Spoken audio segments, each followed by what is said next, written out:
नमस्कार, मी डॉक्टर कल्याणी आणि आज आपण डिस्कस करणार आहोत विटॅमिन B12 नेमकं कशामधून मिळतं. तर विटॅमिन B12 हे प्रामुख्याने दूध, दही, अंडी, चीज, पनीर, मासे, मांस, मटण, चिकन यामधून मिळत असतं.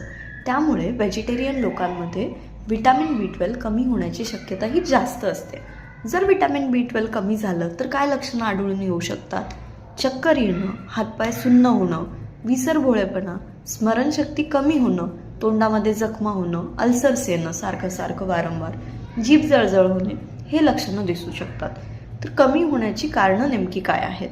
पूर्ण व्हेजिटेरियन डाएट जे घेत असतात त्यांच्यामध्ये प्रामुख्याने विटॅमिन B12 हे कमी बघायला मिळतं. जास्त काळ अँटासिड म्हणजे ॲसिडिटी न होण्याची औषधे घेणं, पोटाचे विकार किंवा गॅस्ट्रिक इश्यूज ज्यांच्यामध्ये आहे त्यांच्यामध्ये B12 कमी होण्याची शक्यता असते. मग आपण काय केलं पाहिजे? अंदाजे स्वतःहून सेल्फ प्रिस्क्राईब करून विटॅमिन B12ची औषधे घेऊ नये. सर्वप्रथम ब्लड टेस्ट करून खात्री करून घ्या की विटॅमिन B12 कमी आहे का, असेल तर कितपत आहे. त्यानंतर डॉक्टरांच्या सल्ल्याने सप्लिमेंट घेणं गरजेचं आहे. काय काळजी घ्यायला हवी?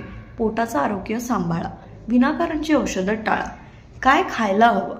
ॲनिमल बेस्ड म्हणजे सर्वात जास्त B12 हे दूध, दही, पनीर, चीज, अंडी, मांस, मच्छी, चिकन, मटण, मासे हे विटॅमिन B12चे नॅचरल आणि उत्तम सोर्सेस आहेत. आता प्रश्न राहतो विटॅमिन B12 व्हेजिटेरियन लोकांमध्ये कसं जाणार?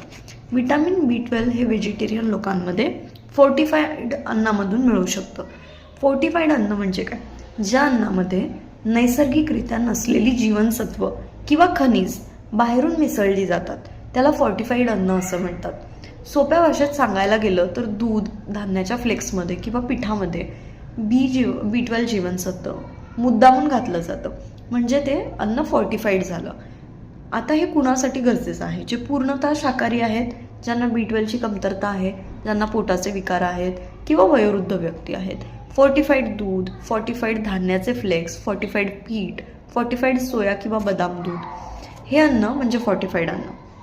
याच्यामुळे आपण B12ची असलेली जी कमतरता आहे ती थोडीफार भरून काढू शकतो. पण जर खूपच जास्त कमतरता असेल तर त्याला डॉक्टरांच्या सल्ल्याने आवश्यक ते सप्लिमेंट्स घेणं गरजेचं असतं. अशाच नवीन इन्फॉर्मेशनसाठी चॅनलला सबस्क्राईब करा.